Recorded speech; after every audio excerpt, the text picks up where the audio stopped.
Hello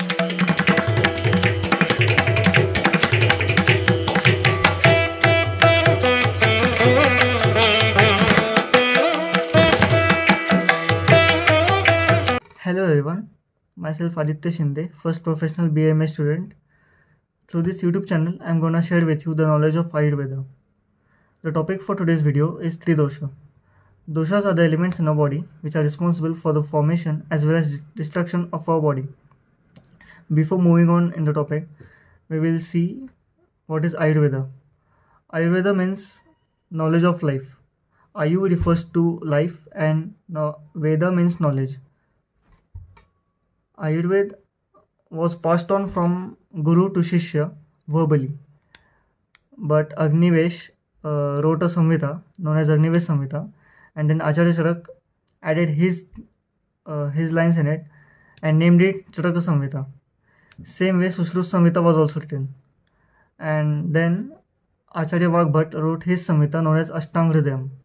So there are these three main Samhitas in Ayurveda. So moving back to topic, Tridosha. We will understand the Tridosha through Ashtanga Hridayam. There is in Ashtanga Hridayam, Sutrasthan, first chapter, Ayushkami Adhyay. The sixth slok states, Vayu Pittam Kafascheti Trayo Doshaha Samasataha, which means Vayu, that is Vat, Pitta and Kapha are the three doshas and the only three doshas.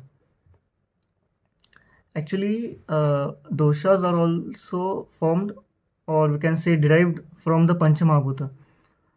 Panchamahabhutas are the five elements, namely Akash, that is space, Vayu, that is wind, Tej, that is fire, Jala, that is water, and Prithvi, that is earth, or we can say solid element.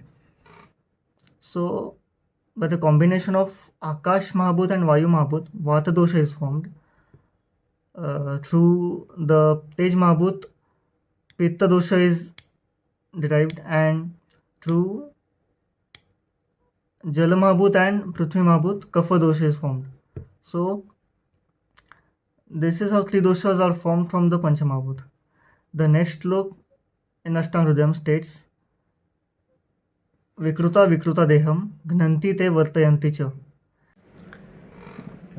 which means if these three doshas are in vitiated or unbalanced state, then they destroy our body, and if these three doshas are in balanced state, then they are responsible in maintaining our body. So everything what happens in our body is dependent on these three doshas. Then the next slok states, Te Vyapino Apirunabhyor Adho Madhyordhva Samshraya. This mentions the places where each and every dosha is prominent. Actually, all of these three doshas are spread all across the body, but there is a specific prominent location of each and every doshas. So, in the Urdhva Bhaga of Hridaya, that is upper part of heart, Kapha dosha is prominent. Between Hridaya and Nabhi, that is between heart and belly, Pitta dosha is prominent. And below the Nabhi, that is Adhobhag of Nabhi, below the belly, Vata dosha is prominent. The next slok states, Vayoho Ratri Bhuktanam Te Anta Madhyadigaha Kramat. So with respect to Vay, that is age, with respect to Ahoratra, with respect to day and night, with respect to Bhojan, that is with respect to food intake, in its initial state, in its final state, and in its middle state, which dosha is prominent is also mentioned in Ashtanga Hridayam. So, in the initial stage of life, in childhood, Kapha dosha is prominent. In the middle stage, in a middle-aged man, in middle-aged person, Pitta dosha is prominent, and in old-age people, Vata dosha is prominent.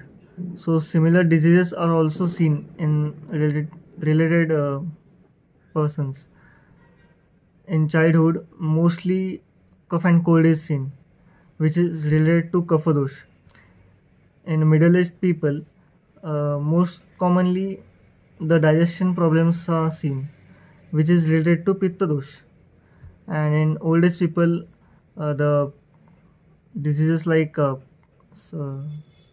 sandhivat, which means arthritis, joints swelling in joints, is seen, which is because of vata dosh, variation of vata dosh. So same way in day and night. At the start of the day, kapha dosh is prominent. In the middle of the day, pitta dosh is prominent, and at the end of the day, vata dosh is prominent. Same way according to night. In the start of night, kapha dosh. In the middle of night, midnight, madhyaratra, pitta dosh is prominent, and at the end of night, that is just before the day starts, just before the sunrise, vata dosh is prominent. So it is advised to wake up at that point, because due to vata dosh prominence, excretion becomes faster, because vata dosh is related to all the movements. Vata dosh causes all the movements in our body and is also responsible for the movement of the body, whereas pitta dosh is related to transformations happening in our body, and kapha dosh provides the nourishment, or we can say it is responsible to maintain the body. Next, having food. So initial stage after food is taken, kapha dosh is prominent. In the middle stage, pitta dosh is prominent, and at the end, in the final stage after taking food, vata dosh is prominent.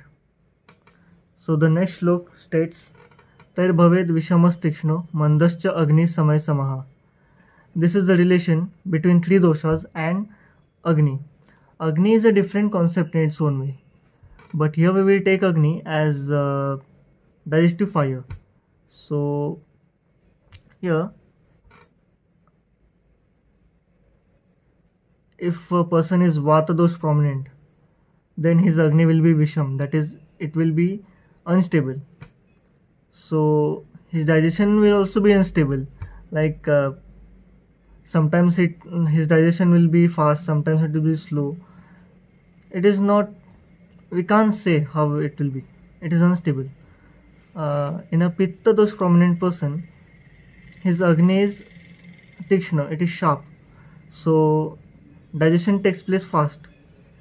And in a kapha dosh prominent person, his Agni is manda, that is, it is slow. So his digestion is slow. Sometimes a person can be vata pitta prominent, pitta kapha, or kapha vata dominant. So if a person is vata pitta dominant, then his Agni is sharp, it is tikshna. If he is pitta kapha dominant, then his Agni will be visham, and if he is vata kapha dominant, then it will be manda, it will be slow. And if all the three doshas are in balanced state, if sama dosha avastha is there, then Agni will be sama. Agni will be in balanced state, and it will digest the food in required time, in appropriate time. So the next concept is the relation between Koshtha and Tridosha. Koshtha is the excretion process. The shlok states, Koshtha kruro mrudur madhyo madhya syatahi samerapi. In a vata dosh prominent person, his Koshtha is krura. That is, his excretion takes place in less quantity. In a pitta dosh prominent person, his Koshtha is mrudu, and his excretion takes place in large quantity. And in a kapha dosh prominent person, his Koshtha is madhya, and his excretion takes place in required quantity, and it is in normal state. Same applies to samadosha avastha. When the three doshas are in balanced state, then the Koshtha is sama. In vata pitta dominance and kapha pitta dominance, Koshtha is mrudu. That is, it will take place in, excretion will take place in large quantity. And in vata kapha dominant person, Koshtha is krur. It will take place in excretion will take place in less quantity. So I think this is it for today. Please let me know how was it in the comments below, and also give me some suggestions, and please let me know if there is any doubt. So thank you very much.